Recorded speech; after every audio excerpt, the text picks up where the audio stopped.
You would call us weak? Fear talks out of the side of the mouth. Each item in your list is an attack.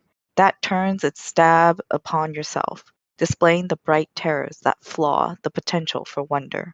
You drone out your argument, as if stating naught but what is obvious, and so it is but not in the way you think. The pathos revealed in your paucity of wisdom disguised as plain speak from your tower of reason, as if muscle alone bespoke strength, as if height measures the girth of will, as if the begotten snips thorns from the rose, as if the hearth fire cannot devour a forest, as if courage flows out lost monthly in wasted streams of dead blood.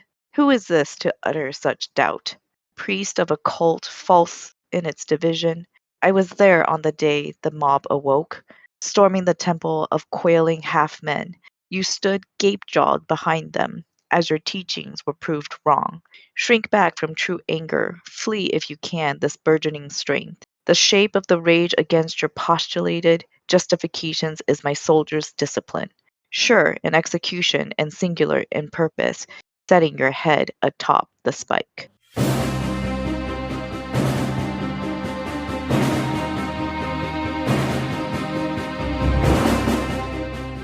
Hello and welcome to Legendarium Green Team's Malazan series. I am Hurinfan and I am joined today by Befuddled Panda.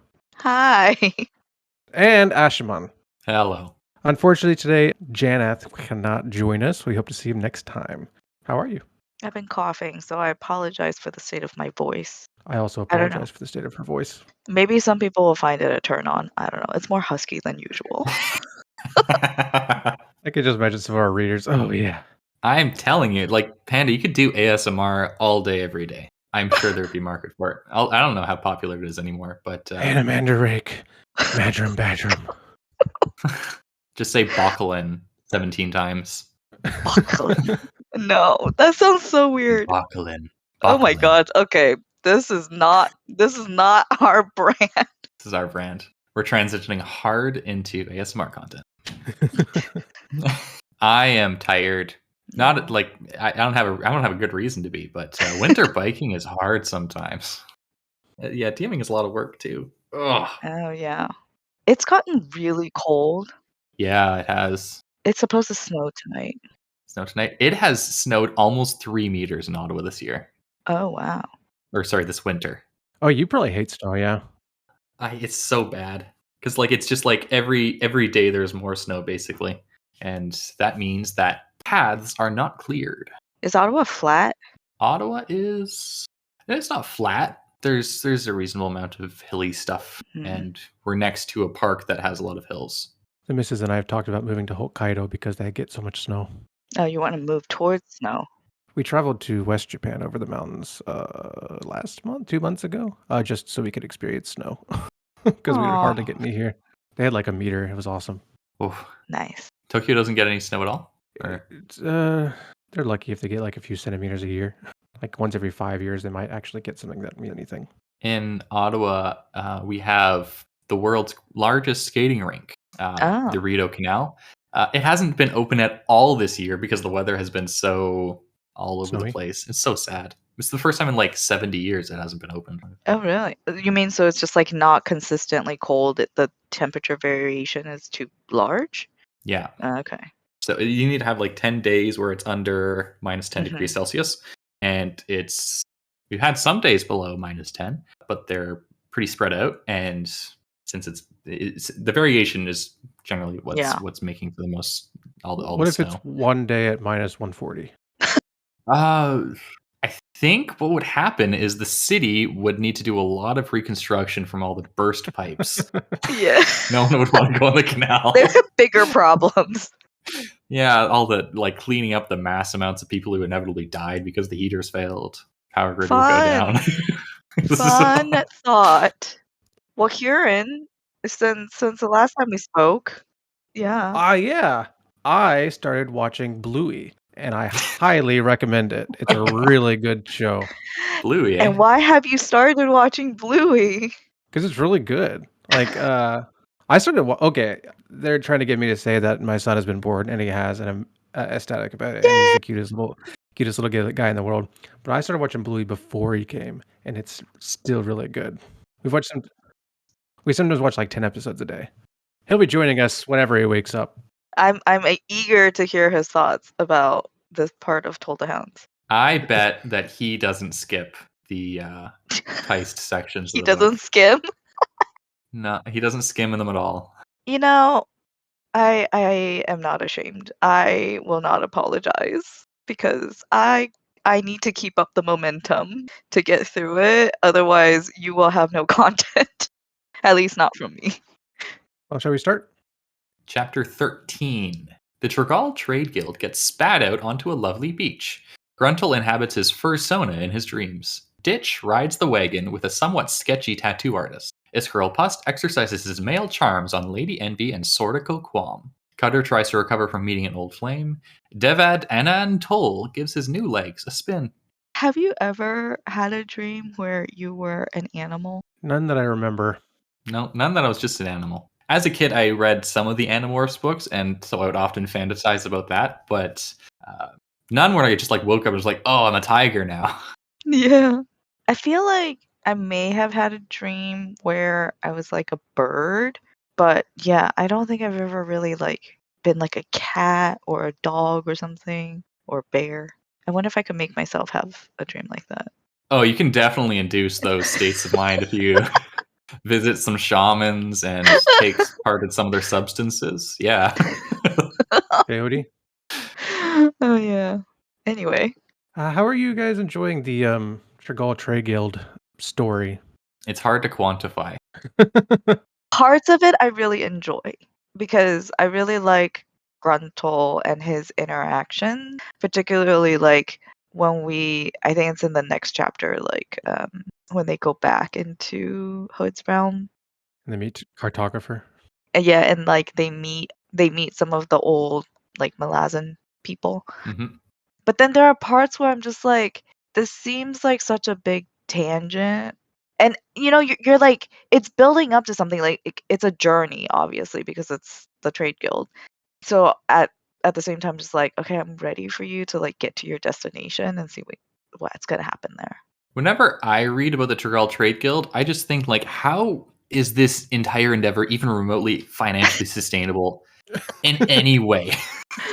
Yeah. Because they have a high mage for each of their carriages. It seems like it's not too uncommon for them to just lose entire carriages, which means like, there's another high mage that's gone down the drain.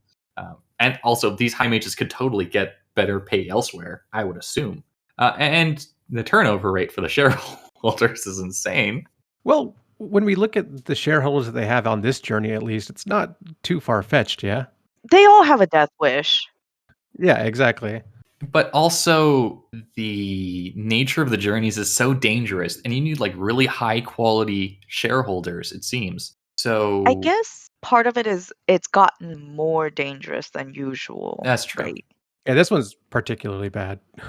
They do note that Hood's realm is usually like an easy thing to coast through, but this time it's just, sorry, the dead are going somewhere. On the move. And I recall earlier in the series there was some confusion over how they were doing their thing, the trade guild. Luckily, it gets explained here. They just like normal mages can kind of integrate themselves into their warrens, and it's not a destructive process. The Tregal Trade Guild, it is a destructive process. They're just forcing their way through with high mages, and then the high mages are repairing the damage to the warren at all points during the journey, which is insane. Yeah, you referred to it as a white-hot spear that cauterizes the wound afterwards. Yeah. It was pretty cool. I think I agree, Panda, that like some sections of the Tregal Trade Guild part are like really good because I think the characters are really funny and they're all very interesting and they have their own perspectives and it's fun and I love Mappo. But other times I'm just like, is this necessary? Like I know that they meet the people in Hood's realm and that's really important and they have like really interesting adventures, but sometimes it kind of just feels more like a Balcaline and Corporal Brooch novella, which I love, but But this book is already thick enough, so like yeah. Get on with it. I get the feeling that these were mostly put in here to provide moments of levity. I think that's part of it, and I think probably Steve needed it too. Just guessing. Yeah. Yeah, levity not just for the reader, but the writer as well, because this seems like it was a really hard book to get through. on the writing There's side. there's a lot of really funny like body humor and really Oh, grotesque yeah. stuff. Yeah. Few callbacks I thought were fun. I don't know if they're important, but they talked about the salamander gods of the That's why the Bull brothers are so hard to kill. and then it seems like they were involved in One-Eyed Cat, which Madram Badram was also at. I don't know if that's important. Probably not, but I don't know. I just thought it was fun world building. I don't know. I feel like you would know if it's important or not. I don't want to say. I'll just say it's not really important, but I just thought it was fun. Did you like the part where Gruntle met these past people or the future people? They sure seem like past people to me. Well, the city is called New Morn. Yeah, doesn't someone say, "Oh, I knew a place called New Morn. It's in ruins now." Yeah. No, I know of a ruin named Morn. My city is no Oh, ruin. yeah. Perhaps you exist in a Ah. time before the coming of Hood. And I was thinking, no, I think it's the opposite because she'd never heard of Hood either. I think it's the former. I think she's from the future. Interesting. Timey-wimey. Interesting. Panda, do you have any theories on who this mysterious panther lady is? Panther? Leopard? Leopard lady. Oh, yeah, I forgot. Is she Hood? No. Well, although Hood doesn't have We've got balls. so many hints about Hood. So, well, do I know? I don't know. Wait, maybe I did. I don't know. Don't worry about it. It'll be revealed. But speaking of Hood, what happened to his gate? The dead are going somewhere. Well, we heard about this starting in, I think, Bone Hunters. Piran is like, the dead are on the march somewhere. Yeah, something's happening. Well, like, is Hood like hiding his gate so that Traveler can't get in? Or like, he's gonna kill Traveler and then Traveler can't enter Hood's gate? But also like what's happening. I think they talked about it a little bit, like what's happening to all the people that are dying during this time. Or is like Hood guarding his gate so that the people dying of the Kellic can't get in and like poison his realm? Interesting thoughts? I don't know if any of that would make sense, but I think the last part maybe. Something like that definitely seems like it would make sense in Malazan, Yeah. On a scale of extremely effective to Leonardo DiCaprio, how well do you think that Iskarl Pust seduces these women? I don't know. I think there's a lot going on under the surface that we don't see. Like from their words, I get a feeling that they're kind of fighting the urge within themselves. Fighting themselves, yeah, and also each other. Yeah. So at the end of the conversation, it's revealed that they never did get to their conversation with each other, which to me indicates that they were probably involved in an orgy. He is kind of irresistible. Yeah. I don't know where you're getting that from, but okay, it's in sure. the text, Panda. Maybe It's all he's there. your type, and therefore you would read it that way. But unfortunately, he's definitely not my type. And I think the two of them just couldn't get any words in because he did all the talking for all of them. Just talking for like 6 hours. Yeah. I think you're just biased because of his spider hair. You also can't like smell his musk, which I think is probably a big part Oh of my god. His allure. At the beginning when he was first introduced, it was like, haha, this character is like funny and okay, I'm getting a kick out of it. And now I'm just like, oh my goodness, shut up and get out of here. As much as I love Pust, thank you. As much as I love Iskarl Pust, I kind of agree with you. Like he's a little much this book. I think it's just how horny he is. I think that's probably it, yeah. Like sometimes like even in this book, it's just like really, really funny, and sometimes just like, oh god, give it up, stop it. Like I would like to go back to his mule, please. Just what happened to his mule? Oh, you'll. Okay. His mule has not gone anywhere. Thank you very much. I don't want to spoil too much, but look forward to the mule. Okay, I am. I'm waiting. I thought it was fun that Thordy. Thordy? Go ahead. Thordy, Gaz's wife. She said that Gaz needs to be a plant, and that until the harvest, whatever that means. She's making a garden for him, and she could read the deck. Yeah, she's like she's definitely got some like witchy vibes going on, and she like keeps rubbing some stone with ash from a funeral pyre. She gonna do necromancy? She's gonna sacrifice Gaz to bring back somebody from the dead. She supposedly loves him even though she doesn't want to. Well, you see what love does. People do for love, so. Makes us crazy. Mm-hmm. I would murder you both for my son.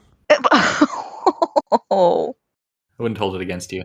Well, now I'm really glad I'm thousands of miles away from you. With international shipping, anthrax can show up anywhere, Panda. Oh dear. Did you guys get the little biology lesson? Mm. The guy is just like intuited his way into DNA. Hilarious. He was the same guy that proved that the world is round based on finding 17 different types of seashells on the beach. Yeah. Oh, was he? Why are we getting the Ox's POV when we should be getting the Ox driver's POV? Come on. No, the Ox is much better. More Ox. This guy is just kind of like philosophized his way into major scientific discoveries. It's useless because he doesn't have any empirical evidence, but still neat. Yeah. I claim that I don't really understand completely the purpose of the Ox POVs, but I think it has something to do with freedom and choice and empathy, autonomy, and he had set his contrast a lot in from what I've read to Chalice and the way that she feels locked. And then Oh, you mean that Ox is a parallel to Chalice? I'd rather have the Ox, honestly. Chalice is kind of the worst in this section. I like Chalice. I mean, she's not. I wish I had more sympathy for her, but when this is later on in a later chapter when Cutter was like really like giving it to her, like telling her off about her troubles, right? I was like, yeah, you tell her, Cutter. Yeah, right? He's like, listen, I, after this, get to go and not sleep in my own bed. I can beg it off of some of my friends and I can help out with the dishes if I want supper. And you just get to go off and live your cushy life. You don't have it so bad, Chalice. I'm like, yeah, Cutter, you tell her. Yeah. I get that, and I don't disagree. But then we get her POV right after that, and in some ways, it really does feel like her choices are incredibly limited.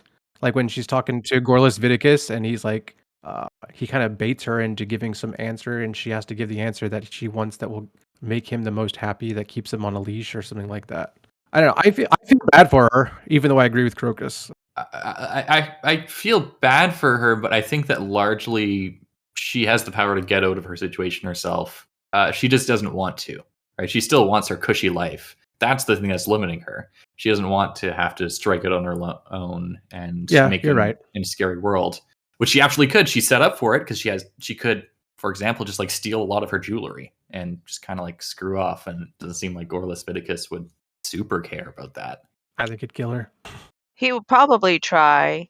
Although, like, the Ox, on the other hand, the Ox doesn't have the same options that Chalice does, but the Ox also doesn't know any better. So, in a way, the Ox is more the ignorance is bliss. So something I noticed in this section, book 3, there are just a very wide variety of POVs, and I am all for it. It makes writing summaries pretty difficult. Yeah, I noticed. I was like, at the end, I was like, yeah, you're... Wait, where are all these things that happened? Yeah. Well, one of the POVs that was interesting was seeing Fisher and Envy. Yeah, that was fun. Oh, that's later on. Well, there was a part in this section where it was just like briefly I think talking they met, talking about like them meeting, and then Torvald shows up, right? Like I guess it's Torvald's POV because Torvald sees them conversing, and he noted that Fisher had blood on his shirt, and previously, right, like Blend had implicated that the Bard was part of, like, had helped in the slaughter of the guild people. Yeah, the assassins. Yeah. Which, like, previous to this, I thought Fisher was just a bard. Nope. Turns out he's got some mad skills. Yeah, I love his POV. I love his voice during the POVs. It's just beautiful. Like it's exactly how you imagine somebody who would, like Fisher, would think and interact and view the world. Do you hear Erikson's voice when Fisher speaks? No. Okay. I don't actually hear Erikson's voice at all when I read the Book of the Fallen. I do every once in a while when it gets really meta. And it feels like he's, I don't know, calling something out in the story. I'm just like, oh, you wily guy. Oh yeah, I notice when there's these meta elements, but in terms of like actually sub vocalizing his voice into the story. Well, that's what I mean. Like only in those times do I actually sub vocalize. So something I found interesting is the Talani Mas. He associates iron with the Jaghut, which seems it makes sense for Talani Mas because they were fighting the tyrants, but it seems like iron is kind of like the opposite of civilization. Opposite of civilization? What do you mean? Well, iron, especially in fantasy, is often seen as the new world, new technologies coming in, and it's the opposite of maybe like fairy. Like for example, they can't interact with cold iron, and iron is seen as like the new thing. Maybe bronze is the old, or something like that. So to associate the Jaghut with iron, which just kind of stood out to me. Right. You just said earlier that iron was the opposite of civilization. Maybe I think you're probably just meaning Jaghut civilization, such as they had it. I don't know.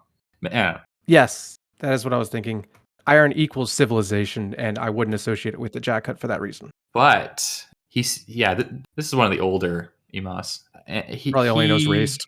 Yeah, maybe. But also, it probably seemed to the Emas that the Jaghut were much more technologically advanced, right? So, and I don't think, I don't think the Emas. Well, the Jaghut did have a civilization, right? So it seems to me that they probably knew about iron before they decided to just give it all up, right?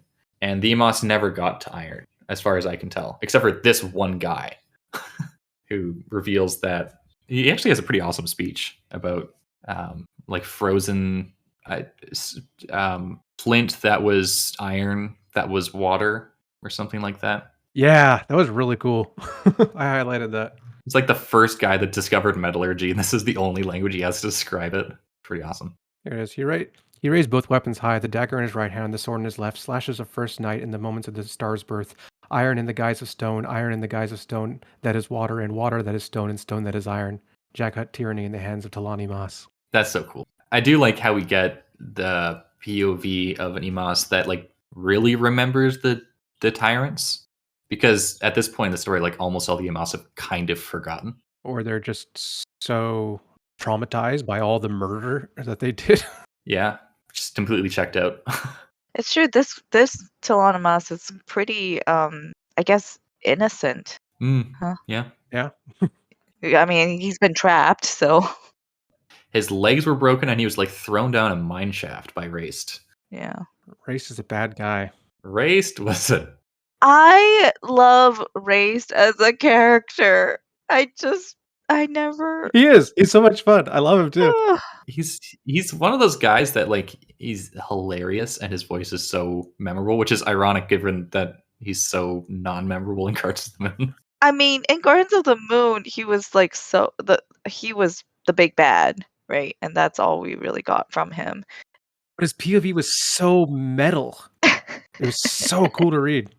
And the entire time I was reading that, when we were reading this together, I was like, oh man, this is the same guy that we meet later. Mm-hmm. Yeah, no, he immediately thinks about like just killing Burn, and he takes down like 8 dragons without any issue.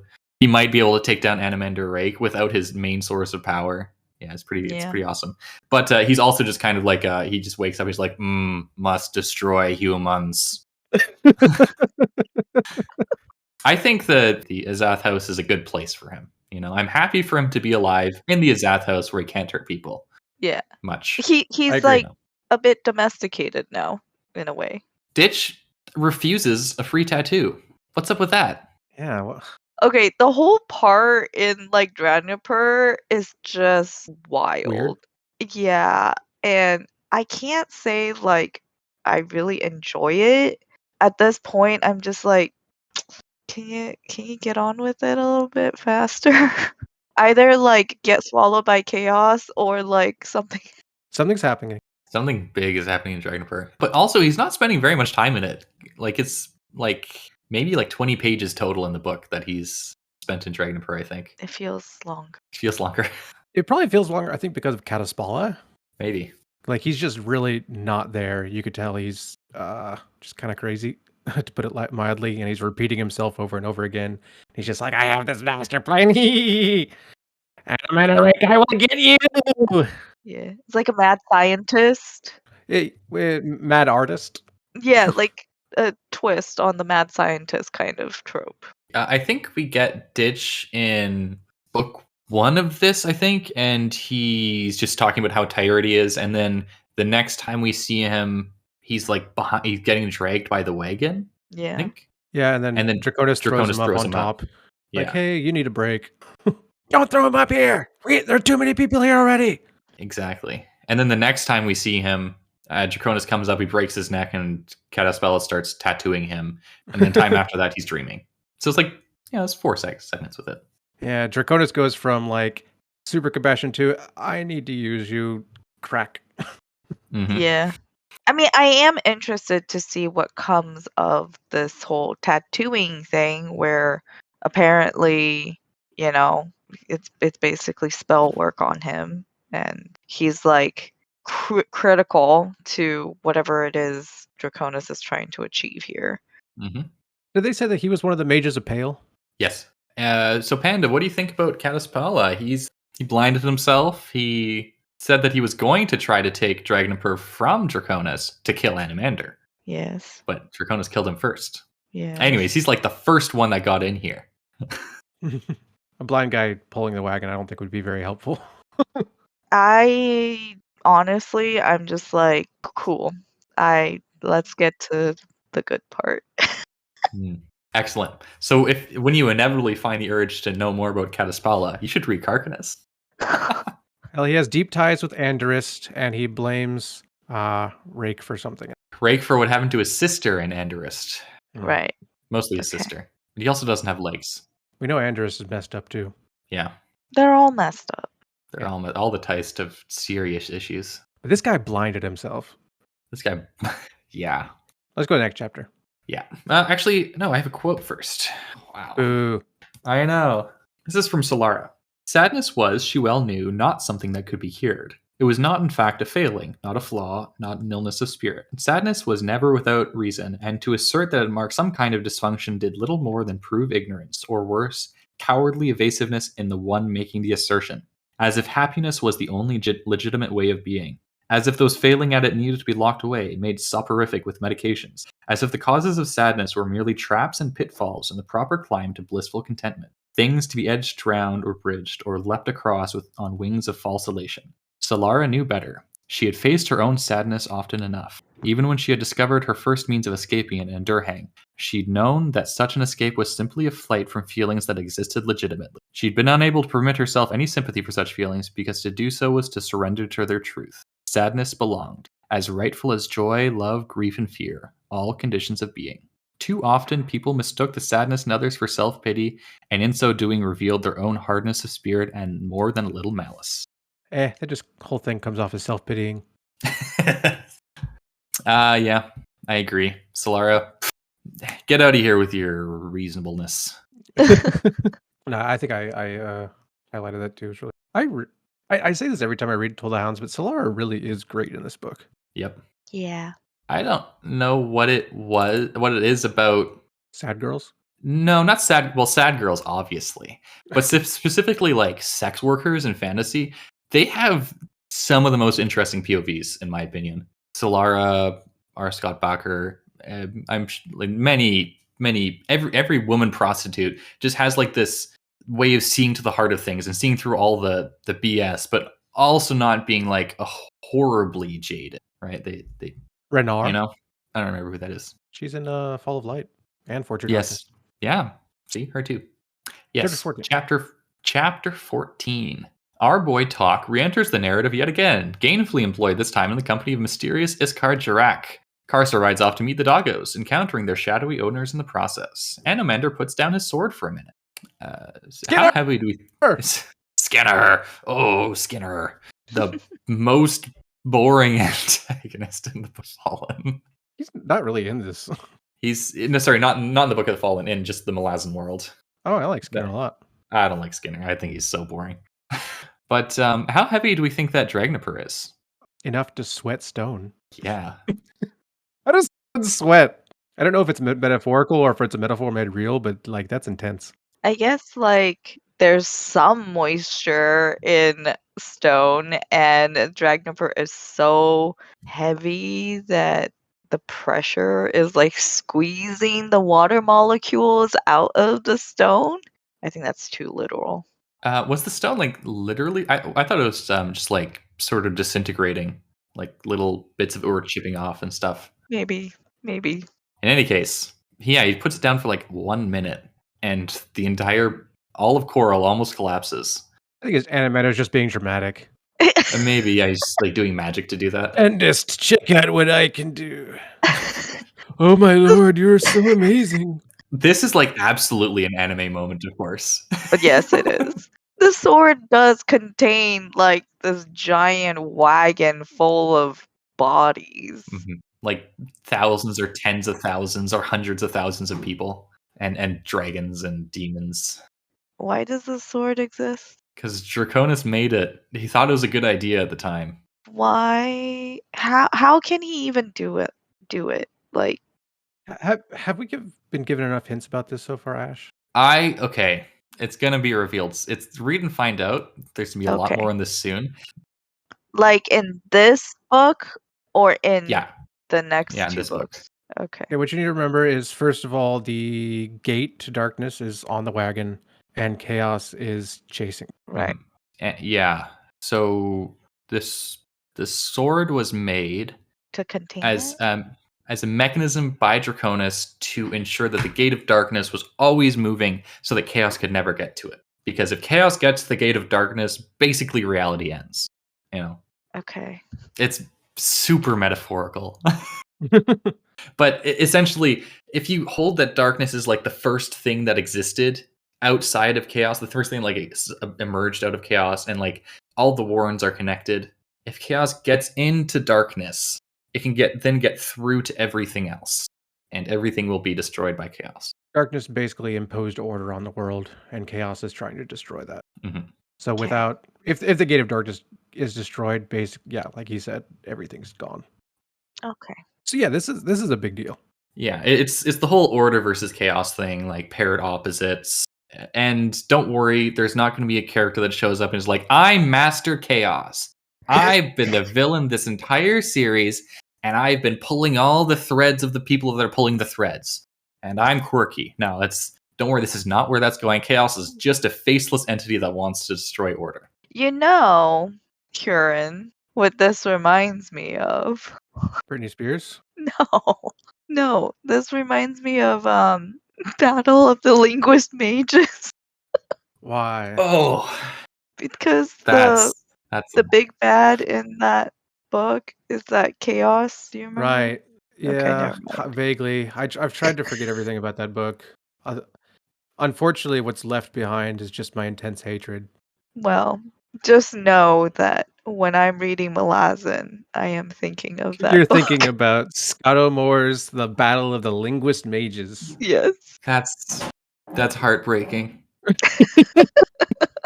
That's daggers to my ears. I think I've probably said it before in this series, but like I think it's correct that like the fundamental battle of humans is essentially like order versus chaos, right? We're trying to keep things ordered in a disordered world, and the nature of entropy is just that we're gonna lose that battle, and also it's almost impossible to keep anything built. So yeah, I do think it's an interesting conflict here. It is, and at times it's like, why try so hard? What's going on? Yeah. Just let it happen. We're not worth it. Yeah. Well, we talked about Rake and his little convo with Endist and how cool it was, and how Rake's being a buddy and letting him up, and then Endist gets inspired by Anomander. I really want to bring up Skin Tick and Amanda right now because it was the scene directly before that one, and it paralleled the same thing, just as Skin Tick as Endist and Amanda as Anomander, and I thought it was beautiful, and I loved reading it. Yeah, Skin Tick is talking about like how cynical he's become and how he's basically dead already, and points out all the inescapable flaws of the Teist that he's with, because Desra always just has sex with people and that's not going to be fulfilling, and Kedivist catalogs things and that's not going to be fulfilling, and Ninanda always tries to make things simple and attacks things, and that's not going to be fulfilling.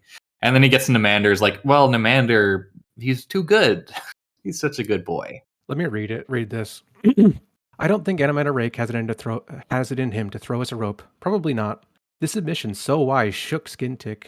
His fear was accurate. Their leader had changed. Does he know now that? Does he even now see clearly? Yet if that is so, where is his despair? I do not understand. It feels like, Namander said, dying inside. That's what it feels like. Don't say that, brother. Don't. Why not? Only one of us could feel that way. Only one. I got there first, damn you. It's mine. Abruptly, he barked a laugh. No reason, in truth, no reason at all. You are acting strangely, Skin. Did you know that? He shrugged. We need to wash this blood off, Namander. I did not skim that part. Oh. Yeah. So I did appreciate like what he was thinking, and like this, internal struggle. And it's like, what is the point? And he talks about how if Traveler had just shown up a bit earlier, then Endarist wouldn't have needed to die. How he feels about Traveler, that's how I feel about the Talanimas in Memories of Ice. Or also the Teist in this book, like Animander and the High Priestess just letting what's happening in their Camp of the Redeemer happen. And it's honestly how I feel most about Krupp, because Krupp seems to know almost everything and he does almost nothing. All he does is eat and talk and drink. In this book, he does mostly eats and talks. Okay. First, this book is being narrated after the fact, right? Mm-hmm. So it could be reasonably presumed that he gathered this information and made up a bunch of stuff too, right? So he doesn't actually know everything that he's narrating to us. Second of all, he actually did do some things, like when Nam and Lef and Scorch were looking for these people, he told them to run off. He helped his friend Nam. He helped Scorch and Left. So he is doing something. It's like the minimal. He also seems to know beforehand that Murillo's going to die. Based on the conversation he has with Cutter about like how he got some things wrong and some things are tragic now. That might just be narrative irony or something, but it's a very interestingly placed conversation, I think. Okay, but also Clip. Why is Clip necessary? Well, we find out later here it's not actually Clip anymore. I know He's that, like it's sort of Clip, but Aranatha says that he is needed. Yeah. Raffle? Why? Yeah, that's a big old read and find out. Yeah. We're only book 3 into 4 books here. Yeah, don't worry. There's a lot that's going to get resolved in this last book. Did you like seeing Talk again? I did. For Talk. Immediately after getting literally torn to pieces, he gets press ganged into Hood's army. Yeah. It's a whipping boy. He can't. Steve, why are you so mean? Yeah, we meet some old friends and a new one, Iskar Durak. It's been mentioned a few times though. It's been mentioned a few times, if you recall. He's mentioned in Bone Hunters, and there was a poem just before this, I think, or maybe just after, featuring Iskar Durak. Panda, thoughts on Iskar Durak? He has another name. Mm-hmm. But Gruntle can't remember it, and therefore I can't remember and don't know it. You remember Bricolian though, right? Who? Bricolian? One of the Grey Swords. Yes. Yeah. Army of the Dead, yay. Yeah. You got Second Segula, who is just unlike any Segula we've ever met, also undead. He's dead undead. Or she. Is it she? Isn't I don't remember. I know that there is a high-ranking Segula that is female. I don't know if this one is female. Maybe this is a dead second, and then the one in the other books is the alive second? I don't know. Whatever. Segula second's awesome. And kind of just crazy. Actually, yeah, the second Segula showed up in like book 4, didn't she? Like like in one scene, she came up and she's like, Skinner! And then she runs off. Uh-huh. Yes. It was a very weird scene. Yeah. It was. I remember. Because we were like, that was cool. What? Yeah. Random. Okay. Karsa has a really cool scene here with Shadowthrone and Cotillion. And Shadowthrone and Cotillion are like, this guy's all he's cracked up to be. That's pretty cool. I highlighted another one of these. It is because we understand you, Toplikai, that we do not set the hounds upon you. You bear your destiny like a standard, a grisly one, true, but then its only distinction is in being obvious. Did you know that we too left civilization behind? The scribblers were closing in on all sides, you see. The clerks with their purple tongues and darting eyes, their shuffling feet and sloped shoulders, their bloodless lists. Oh, measure it all out. Acceptable levels of misery and suffering. The cane swung down, thumped hard on the ground. Acceptable? Who the fuck says any level is acceptable? What sort of mind thinks that? Karsa grinned. Why, a civilized one. Indeed! Shadow Throne turned to Cotillion, and you doubted this one.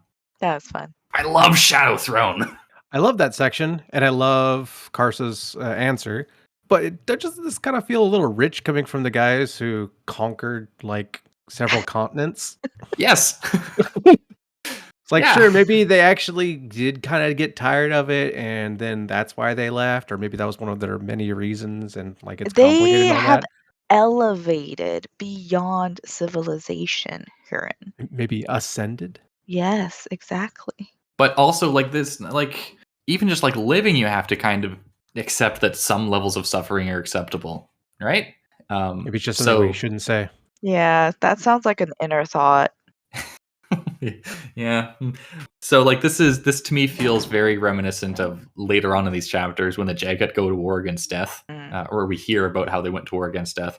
Like it's probably something that's true that you do have to accept. There's certain levels of misery and suffering, and yet you can also be pissed about it, and you probably should be pissed about it because the people that aren't pissed about it tend to be horrible. Like when I read that, I was reminded of World War I, when a lot of the high-ranking generals, they were sitting back at home a lot of the time, or in cushy recliners or whatever, sending all these young men to die completely callously, just over the top again. Boys, we can win this war for essentially nothing, and saying that like, oh, we have to do this sacrifice. They weren't sacrificing anything of their own, right? That's what Skintick was saying, right? He was saying that people relied on the bravery of others to reap whatever profits they imagined they had earned or deserved, but the blood spilled was never theirs, was it? No, it was clear now to Skintick. Virtues were lauded to ensure compliance, to wrap round raw, reprehensible servitude, to proclaim the sacrifice of others, each of whom stood in place of those reaping the rewards, and so were paid in suffering and pain. Mm-hmm. See, I didn't skim that part. Have you seen the new All Quiet on the Western Front? I'm meaning to set aside like an afternoon to watch it. It is very good. I still prefer the version, but one thing that the new version really emphasizes is like the callous nature of some of the general officers that the original. It was, World War I is a real turning point in everyone's perception of war, right? Shall we go to chapter 15? Yeah. Chapter 15. Glenn decides she's had enough bed rest, and Picker makes a call to Captain Perrott. Fisher shows off his supreme pickup skill, seducing envy without a word. Tessera performs a reading of the deck. Chalice thinks about how to best use Cutter after their boning. Murillo concludes that he fell in love with the wrong woman. Or Murillo. I wanted to throw the book across the room. When? Why not? Oh, wait. Cut that part out because that's for later. Yeah. Oh, okay. Oh, and Murillo dies? Yes. Ignore that. Yep. Yeah, so okay. This whole Kroll's bar thing, like it's I don't know, it really is impactful to me because it's like you have this cool hangout that you thought was safe, right? It was your safe haven. You had all your friends there. And they were like just like innocent bystanders who were like, this is a cool bar. I want to come here. And then it's like if your local bar one day just like was closed and you heard about the tragedy and the like, the horrific thing that happened there. And I do think that something is going to come out of this. That's my prediction because the line was from what Picker had told her, there wasn't a patch of raw earth in the cellars below that wasn't soft and queasy underfoot. The elder god never had it so good. I feel like something's gonna come out of it. Crow's gonna like, yeah, I'm now supercharged or something. I don't know. I mean, Kroll is definitely a lot stronger during this book than he is at the start of the series. The start of the series, he's basically just dead.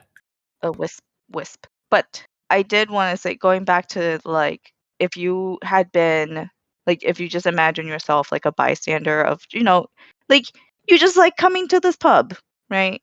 And that morning or whenever, you're just like, you're sitting there at Kroll's bar, maybe on the corner, you're like waiting at the counter for the man to pour you the ale. Maybe they fill it like only halfway, and before you can even like say, hey, you can even argue, boom, bang, clang, like there's a fight and you're dead. Yep. And it's really sad to me reading Blend kind of like looks as large. She's like, it was never about the money for us. We just needed something to do and people around, basically. They just wanted to retire.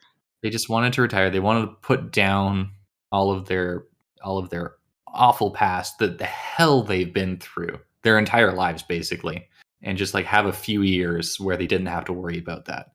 And this asshole who knows nothing about them, who just kind of assumes that they're evil without even meeting them or knowing anything about them personally, just sends in people to just kill them and ruin their bar. It's awful. Yeah. It's so infuriating and sad. What really got me was afterwards in Picker and Blend's conversation. And who is it got that injured? Blend? Yeah, Blend. Blend. He's just like, you can't do this to me, and Blend's upset because Picker's just kind of treating her differently.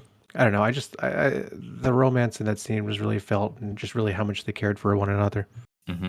Yeah, and Picker was only acting odd because she's scared to death that she's going to lose Blend. And then as soon as Blend hears that, she's like, okay, you know what? I'm done being sick. Get me a high Delno healer. I'll pay whatever it takes. Doesn't matter. We're going to sort this out. I can't have my lover be like this. That stuff. I enjoyed it. Seems like they are guessing that Segula society is fairly sexist, right? Mm-hmm. And Duikar has a really cool line after that. Because they're just talking about how they imagine, like, I don't know, women just lining up and just popping out babies, and that's all they're good for in their society. And he said, like, it's a good thing Segula wear masks. Good thing Segula women wear masks because it hides all the rage. Yeah. I love how he's letting his anthropologist show through here, and how most of the series he's not actually been showing it very much at all, because a lot of the society, like he says right now, it's like because people have access to really high quality healing and everyone can do it basically if they want to. Women don't have to give birth to as many kids, and that was a huge thing in the ancient world. I read a statistic in Mary Beard's SPQR. The average woman needed to have like 8 kids to maintain replacement rate, because all the ones that died in died as infants, and to make up for all the women that died in childbirth before they could have more kids. So they just need to be constantly pregnant and constantly pumping out babies, because otherwise society would collapse. And you don't have to have that in Malazan because they have dental healing. You don't have to worry about people dying in childbirth or as children. As long as you have access to somebody who can do it. Yes. Yeah. But it's so cool. And I think they also have, I think it's stated there's like herbal contraceptives that are readily available. Yeah. I don't know. Yeah. They mentioned that, I think, book 6. And even if they don't have Denul healers, I bet some witches and warlocks might have something that works almost as well. Mm-hmm. Right. And yeah, like this was a huge source of like why society is structured in the way that it was. Because even if you do have women in power, if they get pregnant and die in childbirth, which is a huge, like it's a very possible for literally anybody, oh boy, you have to find another person put in power. Succession crisis. Yeah. It's just like an unfortunate way in which biology has reinforced misogyny throughout the ages. And an excellent way that misogyny is not incentivized for in Malazan. All right, so they visit Raced. What happens to Picker? Well, her soul basically gets ripped apart from her body, detached by I guess. Treach, I think, right? Okay, I was very confused. Yeah, it's Treach was waiting for her because she stole his torques at one. I remember that, yeah. Right, but somebody basically saves her from being completely obliterated. Gruntle. Is it Gruntle? I think it's Gruntle. It's probably Gruntle, since he's, you know. Oh, that's true. Treach. Okay. And the advice she gets from Piranha is talk to Krupp. Ugh. Why doesn't everybody in the city just go to Krupp with all of their problems at this point? Yeah. Although, if Krupp's the one that's telling the story, he would obviously want to put himself... Make himself look like the solution to everyone's problems. So, this is one of the scenes where Chalice feels very unlikable to me, because she has sex with Cutter. It first of all, like she's clearly just using him, Mm-hmm. right? It doesn't seem like she really is as emotionally invested as he is. And then like immediately she starts thinking like, oh, how can I use this against Gorliss? How's it going to be used against me? Maybe I can maneuver Cutter into killing Gorliss for me. Yep. Isn't this where it's described that she is stabbing herself? Yeah. Yes. That's quite the imagery. Yep. Yeah. I think there's a little bit of self-hatred in that involved. Absolutely. Absolutely. Can we go back to Ray's for a sec? So he's got these like large tapestries in the Azath house. Did he make them? Maybe. I had the feeling that Perron brought in at least one, probably the Malazan style one. Okay. Because it seemed like a lot of Perron stuff was left over there. I see. Oh, yeah, maybe. He kind of hangs out there every once in a while. That's just what I read into it. I just kind of assume that like Azath houses can just spontaneously manifest furniture. They kind of can, right? Because like they have like a suit of armor in there. They got like rugs and stuff. And like this is I think our POV from like the first when it was first made too. Yeah. I think that Gothos has a table and some chairs in his Azath house, and I personally can't picture Gothos like improving upon the Azath house in any way. Like I feel like he would just be the type to just like kind of sleep on the floor and sit on the floor all the time if there just wasn't things already there for him. I guess the house is self-sustaining, so it can just give you whatever, or give the inhabitant whatever it needs, because it's not supposed to kill the inhabitant. Just hold them. Okay. Mm-hmm. We get another Fisher POV that was just beautifully written. Thank you, Steve. Oh yeah, I highlighted a quote from that one. He found a lover. No, before that, the Teist stuff. Because of course the Teist stuff. The Teist has the best imagery. He walks to an estate. The afternoon has waned. Dusk creeps closer through the day's settling dust. Each day there is a moment when the world has just passed by, leaving a sultry wake that hovers, suspended, not yet stirred by the awakening of night. The Teist Eater worship this instant. The Teist Andi are still, motionless as they wait for darkness. The Teist Leozen have bowed their heads and turned away to grieve the sun's passing. In the homes of humans, hearthfires are stirred awake. People draw into their places of shelter and think of the night to come. And that's so evocative. That's such a mood. The deck reading was cool. I think we might talk about it later. Yeah. It's definitely one of the deck readings that sticks out the least to me in the series, though. Yeah, but they're all interesting and going back looking. Banisk and Harlow's scenes continually break my heart, and I just want to be there for them. And it's especially hard for me. Yeah. Is this the chapter where Krupp is talking about the city that he's never been to? That Banisk has never been to? That none of us have been to? Harlow keeps lying to him about how wonderful the city is, and they make up after being so because he gets beaten a week before, and he causes a rift in their friendship, and as little boys do, it kind of heals itself through small gestures. It's just so touching. Yeah, and Banisk is like a teenager, it seems, but he's really emotionally stunted because of the abuse that he's suffered in this camp. I got the feeling he was more like a preteen, but it doesn't really matter. He's too big to be a mole, at least. And I really like the metaphor of the city that none of us have been to, right? Yeah. Some people stop dreaming of the city. Some people, for example, it seems like Skintick has stopped dreaming of the city. And you can like either resign yourself to cynicism or keep dreaming about it, as painful as that can be. Harlow's POVs are just always so... they remind me a little of Beak's, where... Yeah. As a reader, you have a lot more information that they do, and Beak and Harlow don't understand certain things, but they kind of still do. And so looking from the outside in, it's just even more heartbreaking for you than it is for them because you understand more. Right. Little Harlow better get a good ending in this book. Just saying. He better. It's not looking too good based on what happens in this section, but I'm being optimistic. We haven't mentioned the Ox Cart POV, love them, thumbs up. I was talking earlier about how great the diversity of POVs in this section are, and Ox definitely brings it up a level. I'm not being ironic. I honestly love these. I understand how many readers probably would not, but I really do love them. I think I can say without causing too much controversy that this is at least in the top 5 bovine POVs in fantasy. Maybe the best. Maybe. It's pretty good. It could be up there. Earlier I was talking about how I think it might represent freedom or the lack thereof. And it's because in this section, the ox appeared after the deck reading where the wagon was mentioned, Dragnipper, and they used the same words for the ox and the wagon that he was pulling in chains and leather and being bound. Nice little parallels. Yeah. The ox is carrying dead people around, which so is the wagon of Dragnipper. And it's marked as like an endless cycle for the ox as well. Yeah, the ox doesn't care who the driver is, doesn't really care. Like, the driver can change, but the ox will continue to do. What do you want from me? I'm an ox. Yes.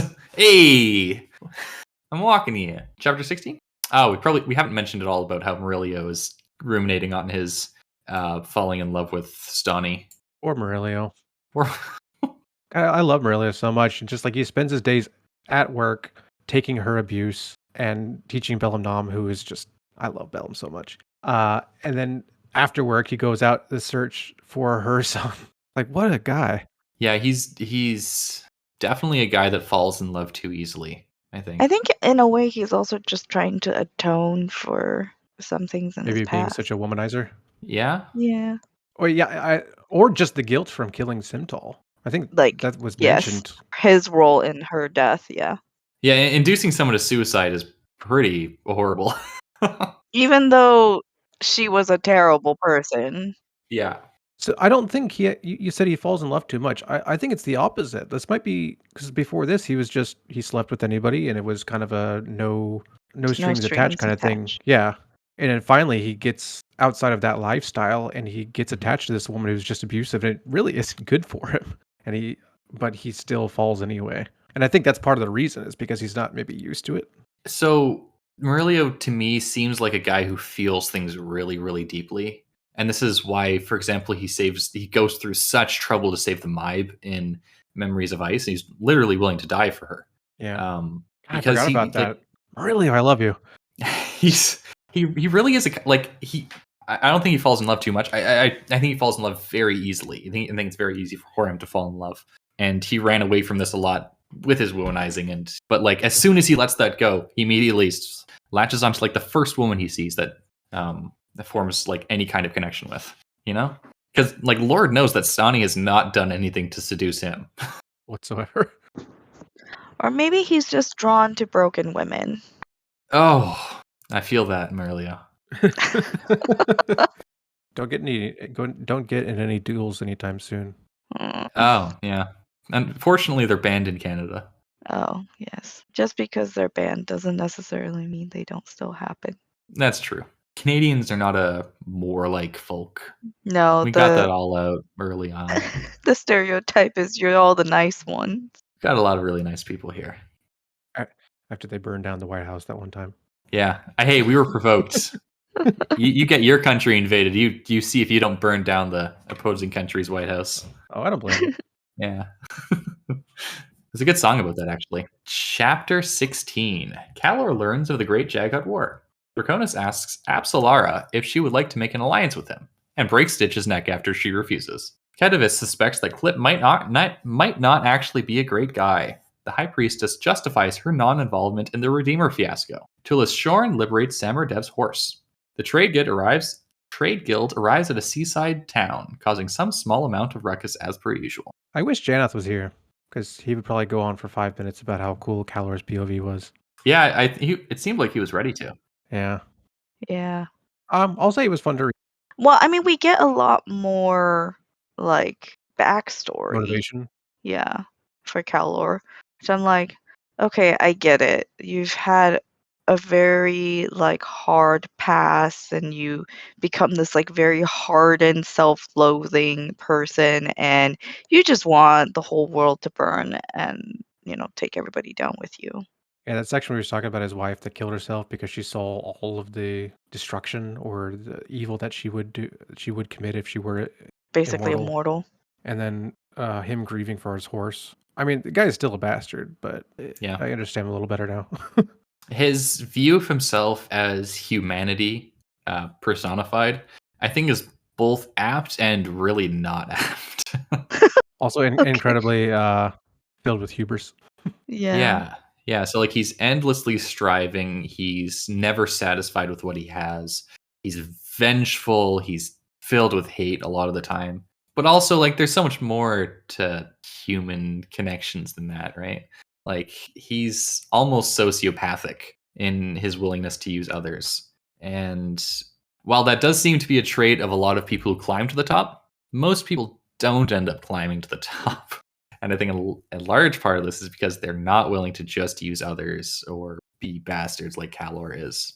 I guess if he already has lost the things that would really anchor him, right? Mm-hmm. And he has nothing else to lose, then and he's lost them over and over and over and over and over again at this point. Like we do know that like previously he had locked his other wives in towers so that he wouldn't see them grow old or something, and he killed all his kids. But I don't think he started out doing that. I think that probably happened like 50 wives in, let's say. I just really like the line about how the whole world can hate him because they will never hate him as much as he hates himself.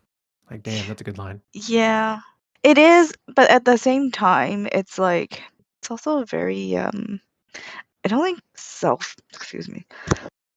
Self-pitying? I don't think selfish is necessarily the right word, but it's like very self-centric. Centered? Yeah, it's like That's a good word for Calor. self-centric. Yeah. Self-centered. Yeah. I think he's using that to give himself an out. Like he never has to change because, oh, you guys hate me. I already hate you more than you hate. I already hate myself more than that. And Right. like it goes back to the concept of like unforgivable acts. Like if someone does an unforgivable act, oh boy, they have no reason to try and redeem themselves now because what they did is unforgivable. So if they're condemned already, they might as well just double down. Right. I'm getting that feeling from Monkrat. Yeah. I didn't quite understand so Tulsa Shorn is that dragon that escaped from Hood's realm, which may or may not was it planned? They seize an opportunity. But that conversation with Calor, so Tulsa Shorn is switching sides to be on the crippled god side, and I didn't quite understand that part. Tulis Shorn. But Tulis. Tulsa. Yeah. What? Tulsa, I think, is a place in Arizona, right? Oklahoma. Oklahoma, yeah. Tulis. I think initially he was making initially the Jaghead had fought against death, and Tulis Shorn was in that fight, but is now an agent of death. But yeah, I guess is also going for the crippled god now. I don't know, because the line is, so Calor would wonder with growing unease at the dead Elaine who, upon escaping the realm of death, would now choose the crippled god as its new master. Right. Well, maybe he will. Who knows? Who knows? I'm kind of surprised that Calor didn't know about the Jaghead War. That was what I took from that conversation. Like, really, Calor? How do you not know this? I knew about this, and I don't even live there. That's true. It's like people always talk about how Isaac Newton is a genius, but I learned about gravity like 5 years old. It took him like 40 to figure things out. He didn't even go to the moon. He didn't even have his face on bubblegum cards. He got like the laws of mechanics slightly wrong too. He didn't even know about quantum mechanics. What a poser. You guys. Well, learning about the Jaghead War is cool too because it actually kind of left Calor speechless. So maybe kind of important. I thought it was cool. Definitely like one of the most important things that happens in Malazan. Yeah. And yeah, this does echo Shadow Throne's like his anger at suffering and injustice. It seems like the Jaghead also felt this way, and they were setting off to conquer what they saw as the greatest evil, death, which is the fact they had to say goodbye to their loved ones. And I feel that. Yeah, they failed, but there was a victory found in the heart of their defeat. So right. I don't know what that victory is. I know like it was mentioned and said, but I don't know. Yeah, you're not supposed to know what it is, but just you'll find out. Remember that for later. Did they find love in parting? Their sweet sorrow and the love was the friends we found along the way. Or no, the death was the love we found with our friends along the way. Oh no. They all started singing Danny Boy at the end. Oh my goodness. It was super cute. My prediction is that Karsa will destroy the throne that everybody is protecting and trying to get. Which throne? Throne of Shadow? Throne of Yeah, the first throne of Slani Mouse? that one. Okay. I think it's a good prediction that he will destroy something. Yeah. Maybe he'll What I thought- coerce a dragon to do it. So Kalor thought that Tula Shorn would seek to help the crippled god, but then the next time we see Tula Shorn, he actually just saves some horses because he's just like, oh, these poor horses. Yes. Well, everybody. Okay, maybe this is what it is. All these people are thinking the worst of Tulis, right? Because some are dev, and all of them are thinking like, "Oh, he must have eaten them." Yeah. But in reality, he's like, I really appreciated that Erikson acknowledged the travesty that is like the horses as innocent like tools basically, and how many of them die and get hurt because of stupid human reasons. Yep, just the undead, scary dragon Elaine is just a misunderstood guy. Yeah. To be fair, he's not really helping himself very much. And he knows the Hounds of Shadow. That was this chapter, yeah? He was the first one to tame them, too. Or so he That's thinks. interesting. You know. He claims that he thinks that he was the first one to tame them. Kedivus, of course, winning Best Deducer Award. Clip, not all on the level. Bold prediction. Yeah. Let's see how it turns out. Also, I do like the scene with the High Priestess where she reveals, oh, yes, we've known what's going on this entire time. We don't think that we need to intervene yet. With the old lady who went to the priestess and they healed her, and then they talked about how difficult it is for proud people to ask for anything. Yeah, that was nice. And how the Andy refused to bargain for this kind of thing. That like they won't. They will accept that. Yeah, just ask. They're happy to give it or not. But just ask. Just be humble. Just acknowledge that you need their help. And yeah, they might help you out. And they're happy to give that of themselves. And give, not expecting anything back.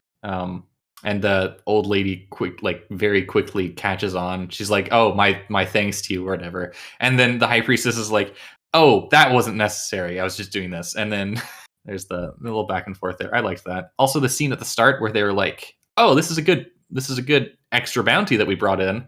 I guess we just ate it all. So hopefully there's more later." I feel that. That was kind of random. I think it's just how the Andy think. Yeah. So something that at the very start of Carcanus, the trilogy, it essentially starts with them talking about how they've absolutely destroyed their environment. They have cut down all the trees. They've hunted all the game to extinction.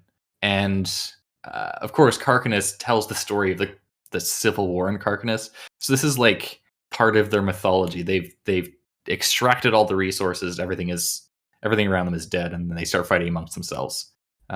So it's kind of a ever-present theme with them. Got it. Cool chapter. Yeah. I don't think there's anything to say about the Trade Guild section this time for this. What did they do chapter. this one? They ride through the water and crash in the seaside town. Oh, right. No, I was forgetting. Glano Tarp is hilarious. I like Cartographer. Recounting all of his lady friends.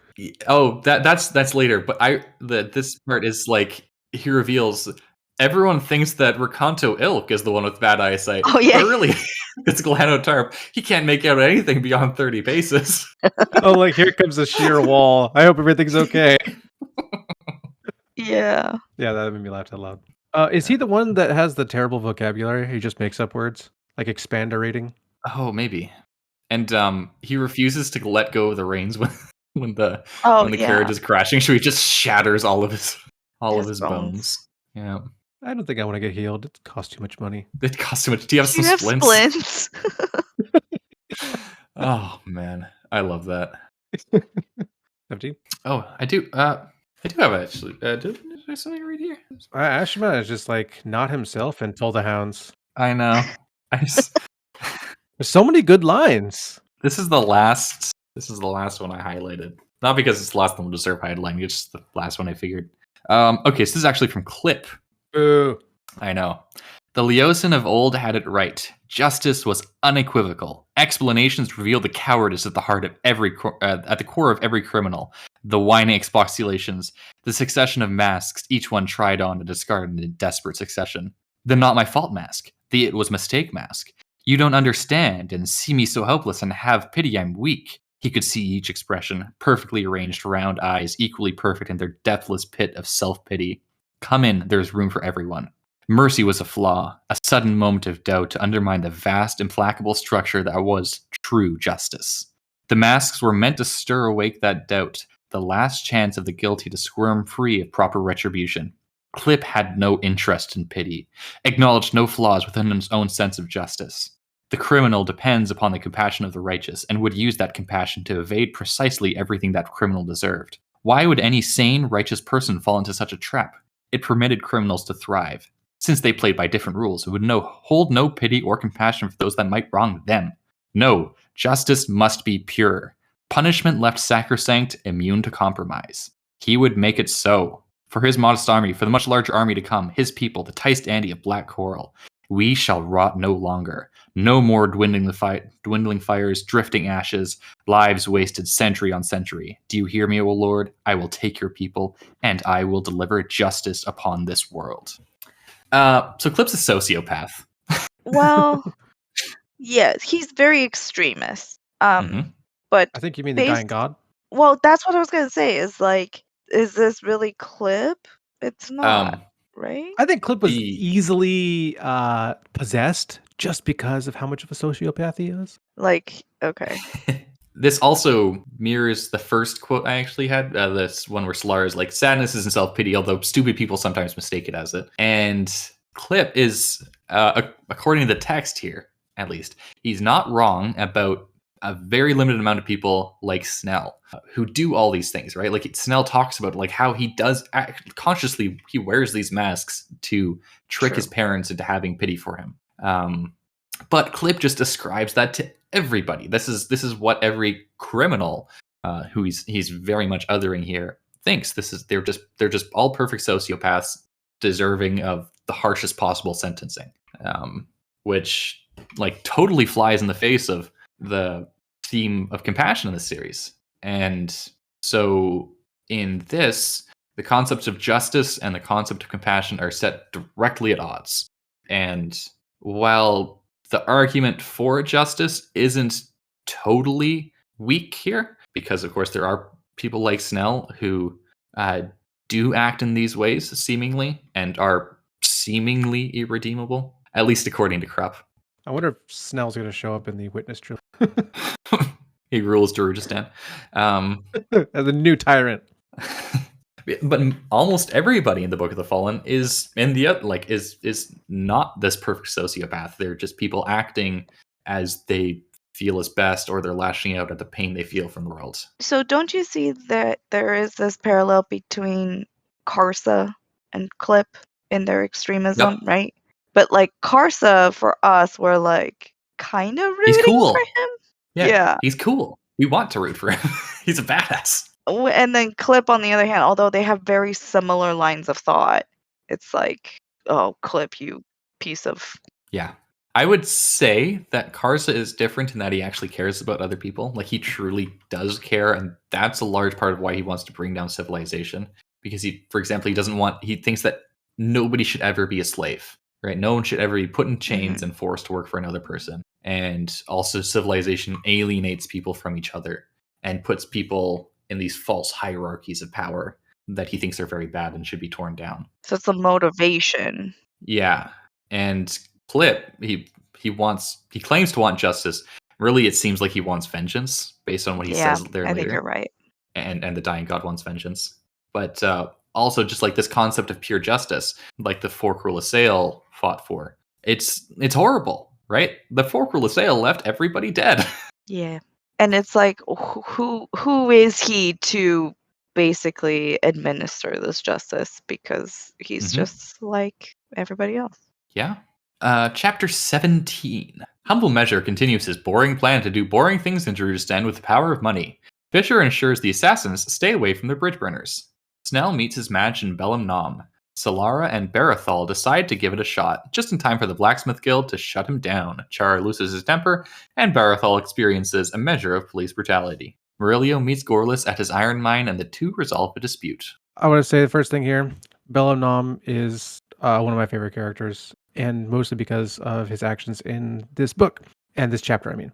Earlier, we talked about reading certain things in Steve's voice, and talking about Bellingham is one of those things. So it says, mark him well. These are the thoughts of courage, unquestioning and uncompromising, and this is how heroes come to be. Small ones, big ones, all kinds. When drama arrives, they are there. Look about, see for yourself.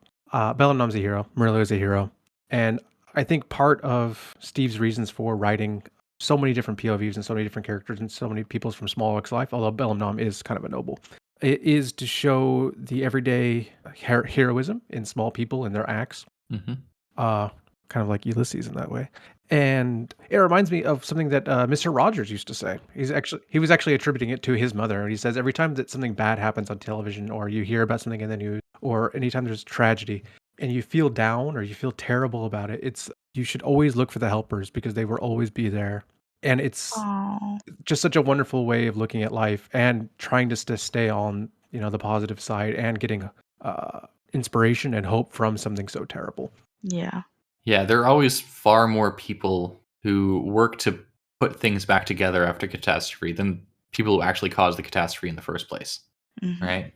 Even though it's the catastrophe itself that gets all the attention, and the people who perpetrate catastrophes and atrocities, generally not the people that thanklessly toil away for sometimes their entire lives just to put the world back together or keep it together. Yeah, for some reason, people don't like to read about the good people. They'd rather read about the murderers, and the true crime's gigantic. I don't understand the draw of true crime and the need and want for those kinds of stories. I'm not trying to say that those stories aren't important, because it is important where, there are lessons to be learned, but Absolutely, yeah. It's not something that I'm like, yeah, that's what I want to spend all of my time consuming. Yeah, I agree completely.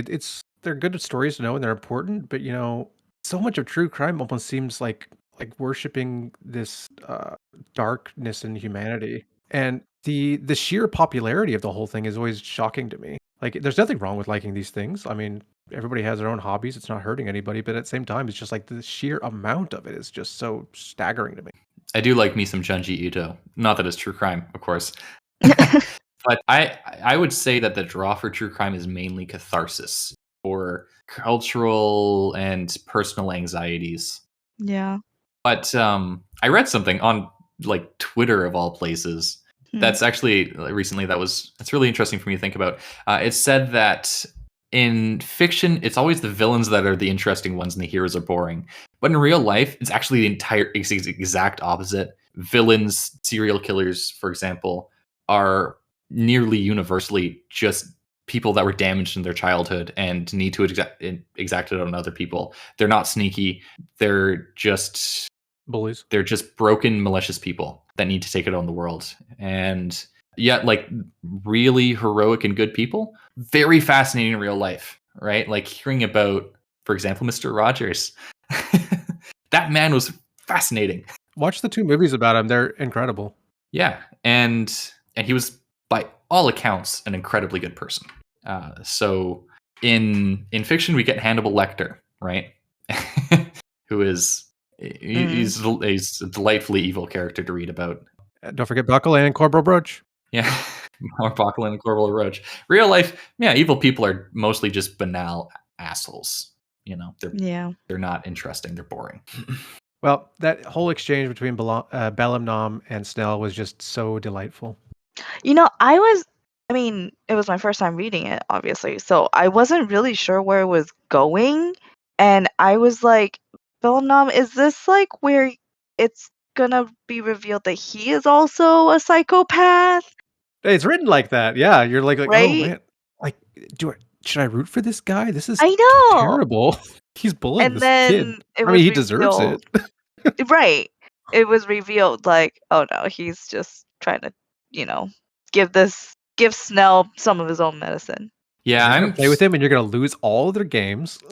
And then later he pretends to sell him into slavery. Right. Yeah. And he tells his uncle to keep him there until he is broken inside. Which is dark. That's a dark thing to do to like someone who's 9 years old. Yeah. But again, Snell is not unusual, your average 9-year-old. We're only okay with this because we know Snell. Yeah. And I have like really mixed feelings on, like, I don't like, I think I probably agree that people like Snell exist in real life. The question of what to do with them, I find very difficult to answer, right? Yep. And it doesn't seem to me that just abusing them is the correct thing to do, right? As cathartic as it is in this book. That's why this is fiction.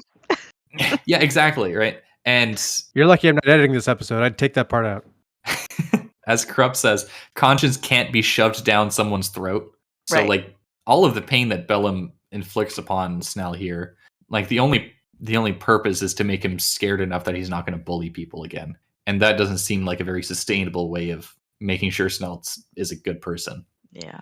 So this is actually probably just an empirical question. Can Snell be fixed through years of intensive therapy? Who knows? I don't know.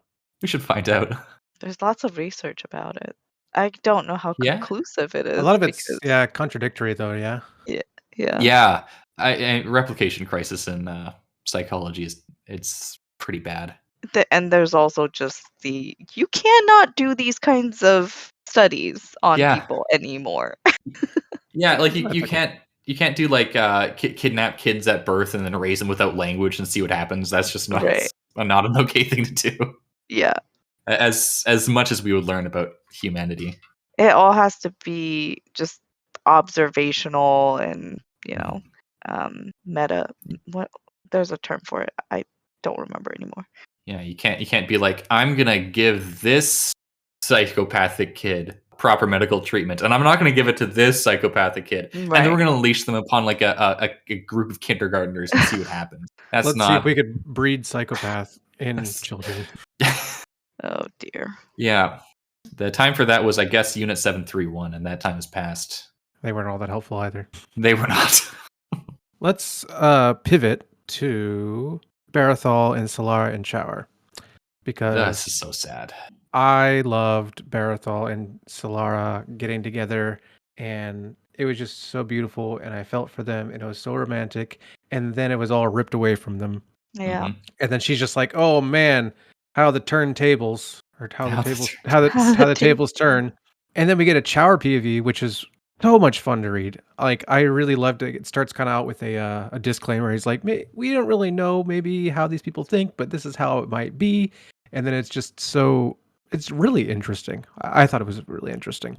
And how like he has a love, and it kind of reminded me of Inside Out, the movie, and how these core bits of his personality that he grabs onto, and how love and hate are so interlinked, and how easy it is to bounce between the two. It's just beautiful, and I love Chower.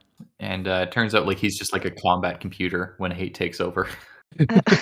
I'm just kind of curious, like how Erikson came up with the words, I guess, to articulate this kind of point of view. Like what inspiration? I mean, I'm not assuming it's firsthand experience necessarily, but I don't know.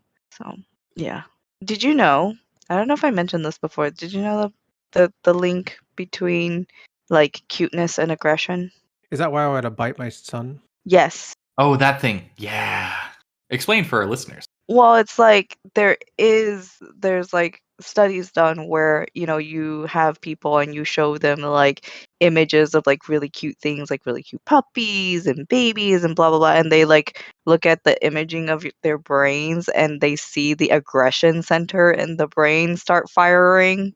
So the linkage of love and hate, that's what that made me think of. Like, yeah, like these two things you would think would not be linked, but in reality, it can. Yeah, like feet and sexual arousal. Which is, sure. I bring that up. I bring that up because it's a result of the two centers in the brain just being really close together. And So people are into feet. That like the reason is because there's just literally a wire crossed there. Wow. And it's just I very did not closely know that. linked. Yeah. Yeah. Anyway, things you learn on this podcast. Neurology is like probably it's something, first of all, we know almost nothing about, and second of all, it's had consistently incredibly interesting and philosophically resonant findings for everything that we have figured out. Can we talk about Fisher? Absolutely. So we got that glimpse, like when we first started the episode, we were talking about how like Fisher had the blood on his shirt, and now we like actually see him in action with Sebra, whatever, the Master Guild. Seba, isn't it? Yeah, Seba, Master of the Assassins Guild. And when I think about Fisher, this is what comes into my mind. I don't know if you're gonna know this, but maybe Hurin will. It's like Fisher is fighting evil by moonlight and winning love by daylight, him and Envy. And he never turning from a real fight. Does that sound familiar? All I could think of is the Tiny Tim song, "Living in the sunlight, loving in the moonlight, having a wonderful time." Okay, So no, never mind. doesn't sound familiar. But anyway, what is it? Fisher is so cool. I am not gonna tell you. You're just gonna have to look it up later. Taylor Swift. It is not Taylor Swift. Is it music?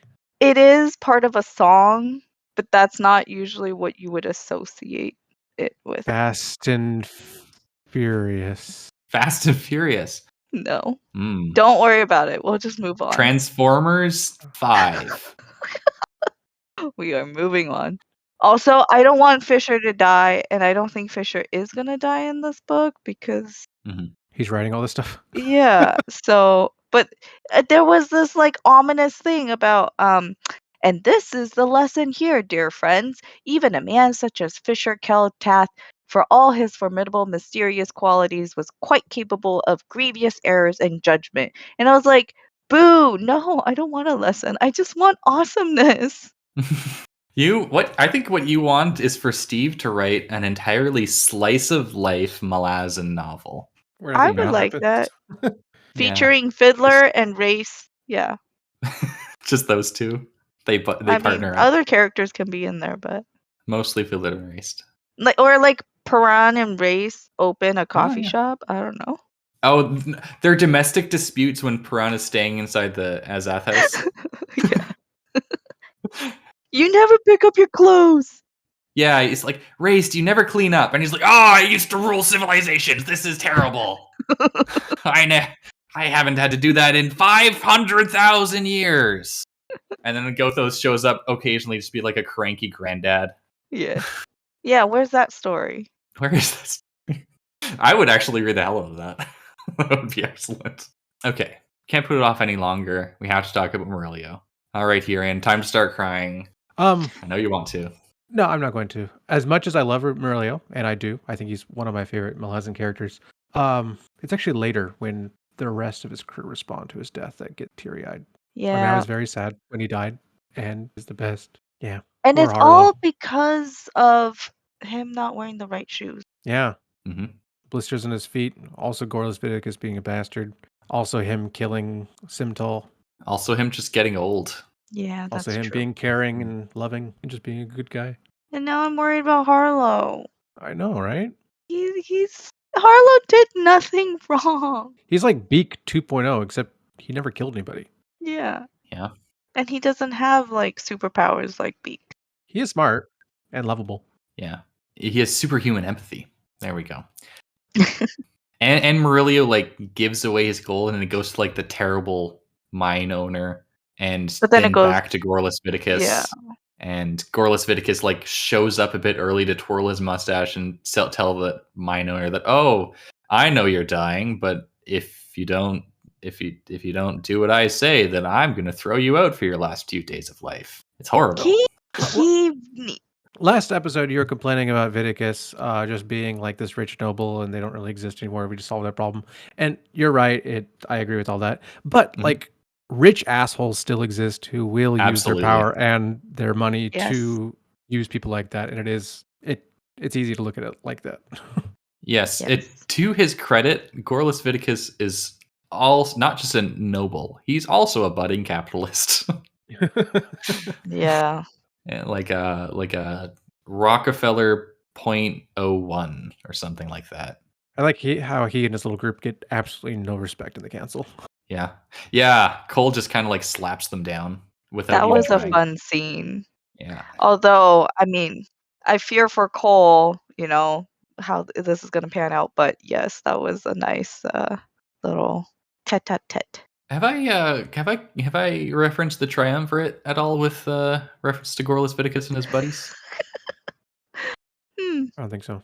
Yeah, it's just they really remind me of triumvirates show up an oddly large amount in important political stories, like the most famous one being Caesar and Pompey and Crassus, who kind of band together to take control of their own republic before the civil war that saw the republic fall. And then after that, there was the second triumvirate, which saw Augustus and some buddies rule the early Roman Empire amongst themselves. And then in early Soviet history, there's the Troika, where Stalin teamed up with a couple of guys to dominate Soviet politics after Lenin died. So to me, Gorlas Viticus and his cronies, it reminds me of that, except for they're not very good at it. But they are still a threat.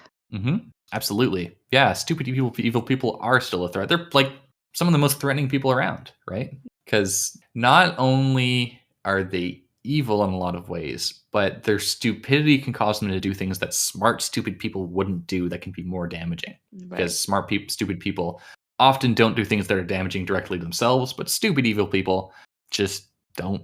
They can do just the most maximally damaging things sometimes.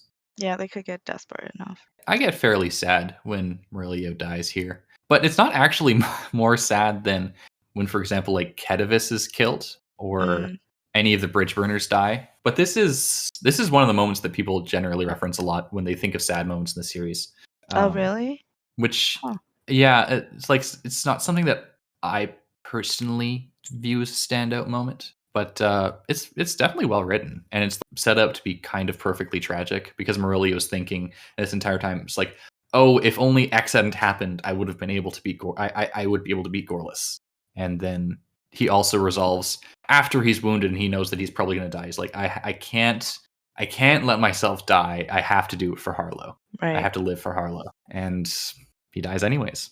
Yeah, I think it's more of the context around like why he's doing it makes it sad because now Harlow, like, you just want Harlow to be free, and this was like the opportunity, and now it's gone. And he would have been the perfect person to take down Gorlas Viticus too. It's just his stupid boots. Right. Tragedy. I am still holding out hope that the Talanimas will help Harlow, but I don't know. But yeah, I mean, for Murillo, it's like, I guess part of the sadness is when you see him in Gardens of the Moon, he was so vibrant, so youthful, like he could do this. And now you've seen how much he's aged and that decline. And that, I think, is quite sad. He does. I will contend that out of the main characters in Malazan, he has like one of the best lives, just like all around, right? Yeah. He kind of just like has his buddies and he helps them out and he sleeps with a lot of attractive women. His time in Toll the Hounds is pretty miserable, to be fair. But hey, he's coming out better than like 99% of people from the Malazan series. Yeah. Chapter 18. Tullus Shorn nopes out of a confrontation with Shadow Throne and Cantillon when he sees their new dogs. Samardev meets a bear god. We see the cool Pearl again. Ditch dreams of justice. Anamander and the High Priestess share thoughts before he leaves Black Coral. The Trade Guild meets the worst Jagat and later his wife. Kedivus is murdered by Knotclip. Yeah, so the way that Kedivus dies it feels horrible to me here because it's kind of parallel to how Selind is corrupted earlier in the book. Just kind of like forced down with Sam and Kellic, and she loses herself before she dies, which is a pretty horrible way to go out. And she was like my favorite of those Teist. Okay. Well, her favorite is Demander, so what does that say? Actually, sorry, my favorite is Aranatha. My second favorite is Kedivus. Because she's like the watchful chronicler, scientific type of the group. I agree. I hated her death. It was bad. It was sad. But what I really liked about it was her last thoughts. He's like, "Oh, you think Namander guileless?" It's just a good way to end the chapter. And you're like, Namander knows, and he's not Well, guileless. it wasn't even in the chapter, because afterwards, Aranatha is like, Kedivus is dead. It's Clip. Something's happened. Pretend like it happened. Yeah. And Namander's like, all right, yeah, we'll just incorporate that into our plans. Very sad that Kedivus is dead. Well, it was said that she saw the grief in his eyes, right? And he was like holding back the tears, waiting for Clip to break the news so that he can, I mean, his emotions would be true. And the hardest part would be like to not let Clip get any inkling that they actually know it was him. Cotillion seems to think that the Hounds of Light, Shadow, and Darkness only exist because the words for light, shadow, and darkness exist. Yes, he thinks that they're fundamentally semantic beings. And I do love Shadowthrone's response. Like, what are you talking about? They drool, don't they? They slobber, they eat people. They can't just be semantic. Right? I really like that whole thing. And it's a long section, but right before that, all things will cast a shadow, and the nature of shadow and light and darkness. And I think it's really cool. Yes, more musings on the metaphysics of light, shadow, and dark, which seems to be Steve's favorite way of exploring theme. Yeah. He brings it back so often, and I'm so here for it.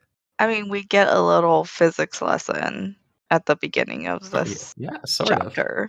Yeah, it's like quasi-physics, quasi-philosophy. Yeah. Well, at some point, philosophers and physicists were like the same thing.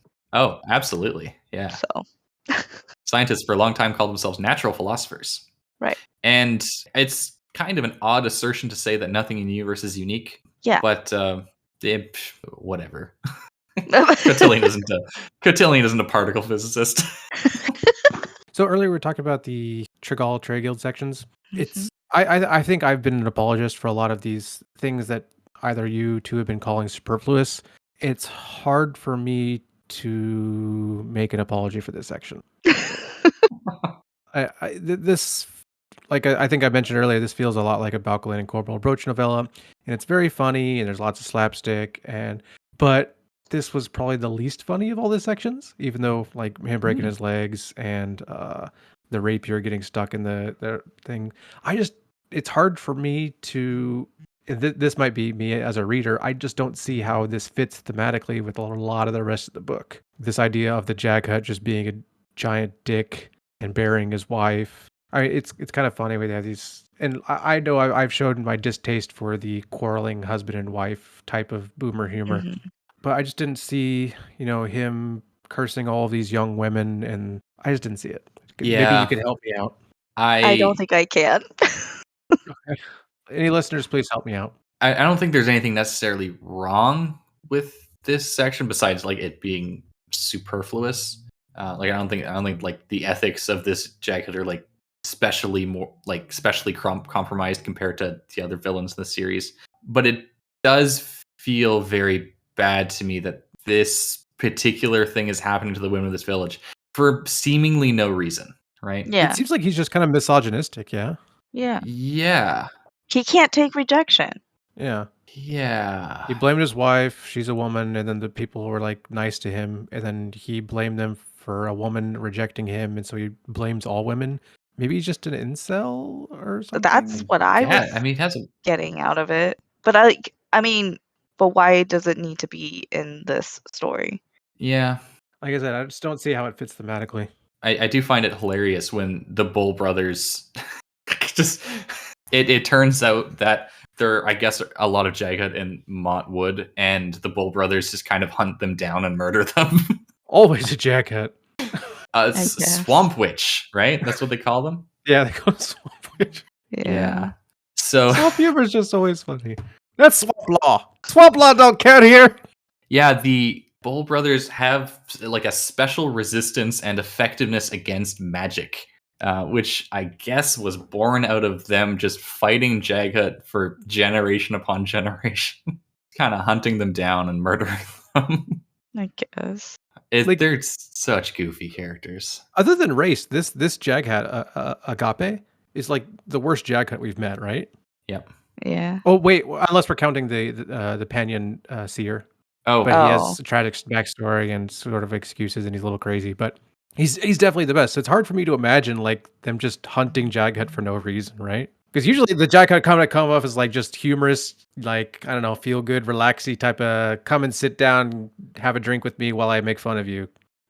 Probably a lot of it is they were making fun of them. And the Bull brothers don't take kindly to that. Also, it does seem to me that however their attempts to isolate themselves, the Jaghat inevitably have a pretty big effect on the ecosystem that they're in. Whether that involve ice or not. Just by their very nature, they can't help but get involved in their little local niche. So I wouldn't be surprised if like the Jaghat were doing things that messed with the swamp, and the Bull brothers kind of a natural reaction to that. And I took it personal. And yeah. Swamp Law says. There was a part, you're going to be surprised, I didn't skim, where it was the Teist part. Was it the meeting between Anamander and the priestess? No, it was more of Skintick or Namander's thoughts. It says there were so many ways to live, one for every single sentient being, and perhaps for the non-sentient ones too.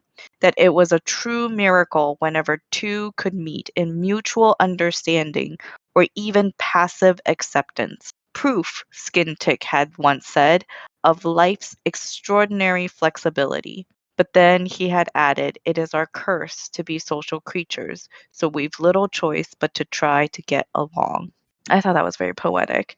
And it was like a very good way of kind of countering like the cynicism from like Calor and Clip, where it is pretty miraculous. And if you think about it, like, I mean, romantic love is obviously a prime example of like it's pretty amazing how people can feel such intense affection for another person. But then there's also like just friendships, really intense friendships where it's like you have to think about, if you think about all the things that it took for you to meet that person at the right time, and it's like how you connect with them, it's pretty amazing. I mean, it took me and my partner to go literally across the world to meet and find each other. It's kind of crazy. Like, yeah, and people are able to connect across cultures where the value systems can be often entirely different. They can change each other. They can help each other. Yeah, there's a lot of beauty there that can very easily be missed if you're just a cynic like Skintick or Clip. I thought Steve can't write love. Maybe he can't really write love scenes. I was very touched by Fisher and Envy's love scene, and Chower and Barathol, and Solara and Barathol, and Murillo. Maybe and... other kinds of love scenes. What about Picker and Blend? Oh, you mean like sex? Like intense romantic love, I think. I don't know. I'm just Picker and Blend, like when we see them, they're like 30 years into their romantic relationship, so they're kind of just like a healthy old couple, you know? Yeah. Unless we have anything else to talk about, I think maybe the last thing we should talk about is Animander's last scene. I did have 2 more parts. So like I get why Skintick is like annoyed with Nananda, right? Like, can't you see, Nananda, how nothing is simple, not even the ground we walk upon? Or maybe it was like Namander who was thinking this. I can't remember.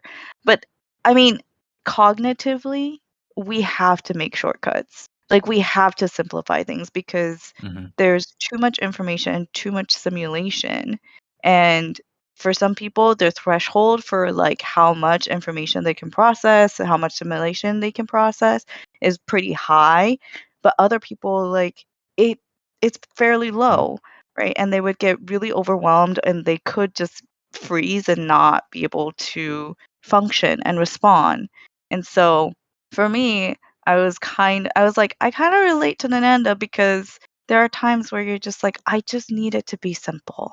And this example of like, show a bedridden fear and watch it run off a cliff. What killed it? The jagged rocks below or the terror that made it both blind and stupid?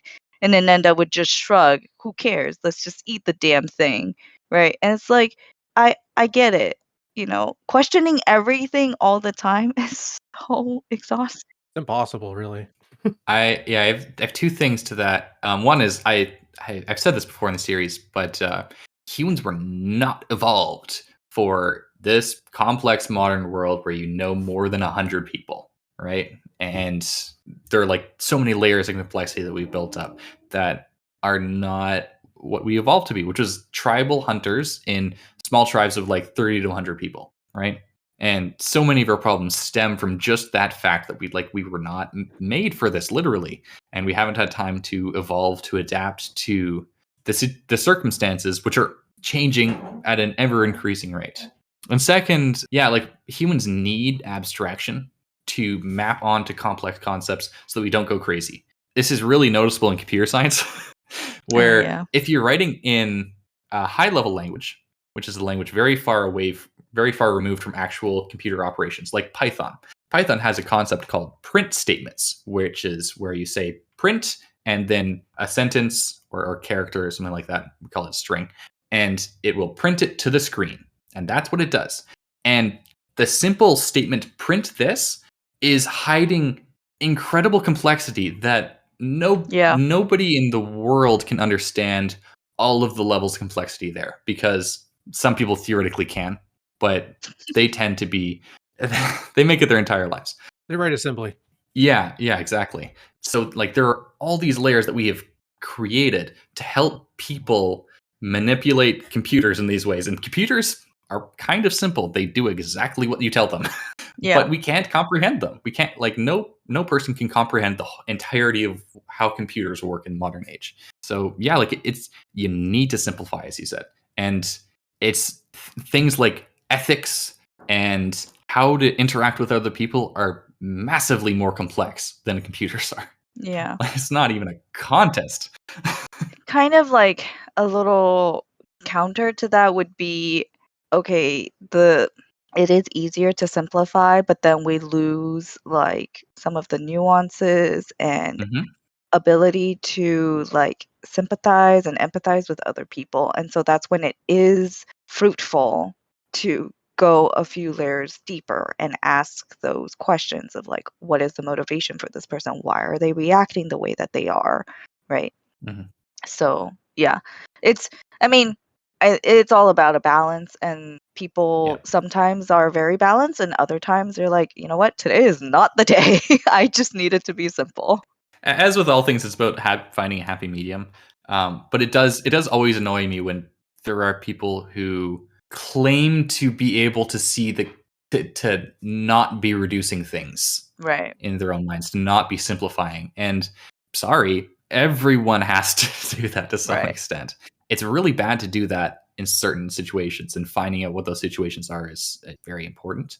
But like everybody has to. Your brain would overclock and you would melt. We do get to see Pearl again, Pearl the demon. That was so unexpected. Like, I mean, I don't know why I didn't think about it, because we were seeing so many more scenes from Dragnapur, and I could have been like, oh yeah, Pearl's in there. Like, where's Pearl? Pearl was mentioned here too before this. He was the demon that was, for example, collecting all the people to carry on his back. Okay. Well, see, like, Pearl is still such a good example of like how very little we know and how very little words have been used to describe Pearl, yet Pearl is so, like, I guess in a way iconic for the series. And I think part of it is the way that people interact with Pearl. So like the way that Draconis interacts with Pearl, it's very much, at least I read it in my mind, like a very gentle way of conversing with the character. It's always like, yes, Pearl, like almost like you're talking to a child. It's just yeah, gentle is the way that I would describe it. And Pearl bringing up this concept of like maybe chaos is like all the bad stuff from people who die. That was very interesting. Horrifying thought. But of course, to push back on that idea a bit, like we all kind of need some chaos, because if everything's perfectly ordered, nothing can change. Yeah. And all of the energy in Malazan is fundamentally born from chaos. So in my mind, it can't be the case that all of chaos is like this. But Right. it's still an interesting thing to think about for sure. Yeah. Okay. I think this is the moment you've been waiting. So like the Kellic stuff it's still very much there. We see like Celind, how well at least the Seer Doman's description of her, how she's like mesmerizing, this child woman, this fount of corruption. It's very alluring, very sexual, and he's like, "Oh my goodness, what is this doing to me?"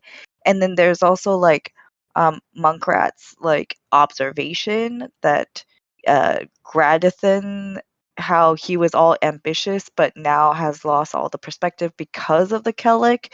Like he's now just incessantly like obsessed with the Kellic, and it's like Kellic is just that taste of Kellic on their lips took them all on a ride, and it's toxic, and they've like slipped under that taste of poison paradise, and they're addicted, and these people have taken a sip from the devil's cup and now they're too high and can't come down, and it's actually like in the air and it's all around, and it's like people are just, you go to the areas where Kellic has touched and you feel that toxicity, and it's terrifying. That's very eloquently put. I have nothing to Thank add. you. Except for those words are good. Yeah, those are good words. Munkrat, an old ridge burner. Isn't that neat? I missed that. Neat is not the word. Yeah, he was referencing how like he'd been a deserter for a long time. But yes, he originally was a bridge burner. So there you go. I think in Bone Hunters, Hedge was talking about how the bridge burners weren't all good guys. Oh, and yeah. them ascending like that may be a great thing. Well, maybe he will have a change of heart, or he won't, and he'll get a terrible demise. Yeah, maybe. On to Animander, I think. He has a pretty good last conversation with the High Priestess and Salon. And kind of like a really sad parting scene, right? Where's he going? Where's he going? What's he doing? Where's he He going? seems so melancholy. Where's The he woods, going? disappeared in the woods. He's going off into the woods. You know how the Inuit would send their elders out on icebergs so that they wouldn't consume too many resources? This isn't that at all, but, you know. Animander is pretty old. Well, I mean, obviously he's gonna go do some like heroic sacrificial act, You think? and Endis has to do something to support him. I don't know what it is. It's a beautiful scene, though. I like it a lot. I agree. I really like to see the priestess too, and they were talking about Endis. It was Endis, yeah, it was Endis, and how he's really not broken. It's all in his head, and they have complete faith in him, and it's just a matter of having faith in him. Yeah, and Animander says that he keeps showing Endist how much faith he has in him, but it's just not. It's not enough. He can't do anything because if Endist is closing himself off, then there's nothing you can do. Yeah. Do we have any reader? We have one. Yes, Sun Gamer, right? Mm-hmm. He said, "Feel free to ignore me if no one has anything said, but I just want to flag narrator Krupp talking about." Banisk has a paragraph that ends, "Some of us you see or don't still dream of that city where none of us has ever been. That, dear ones, is the point." We did talk about this one a bit. We did. But thank you anyway, Sun Game. Yeah, keep dreaming relentlessly. And keep posting. Angrily. We appreciate it. Yeah. I almost put in another Taylor Swift reference, but I didn't. Maybe next time. I'll just say that, heck, this is going to be a really good discussion when we finish All the Hounds. Yep. Like, I want to know what happens. I want to know what happens at the end of the series. I'm starting. Okay, part of why I skim some of these, like, because you just can't wait for it to find out what happens next. Yes, some of these parts is because I just want to know what's going to happen with the plot. I absolutely do that. and books. So I get it. Like rereading it, sure, I'll take my time because I'll have the knowledge of like, oh, what's gonna happen. But right now, I don't have that, so I'm getting impatient. I think that's part of the problem though, because I think when I first read it, I was doing the same thing. But then when you're rereading, you're appreciating so much more and different things, and you're just like, oh, I want you to appreciate it like I do. I know. But I mean, after I finish the series, I don't know how long it's gonna take for me to like reread it. It might take a decade. Who knows? Well, if you made it this far in this episode, but also in this whole series of episodes, let us know why. We appreciate you. Thank you. Thank you for listening. But also, you really should join our Discord if you want to have input into the kinds of topics we cover on these episodes. And I want to thank my fellow panelists, Hurinfan and Ashaman. Unfortunately, Janet couldn't join us. Hope you still enjoy the conversation. We thank Craig for allowing us to share his this little corner of his empire. And until next time, bye. Ooh, cute. See you later. Good night. Pew pew.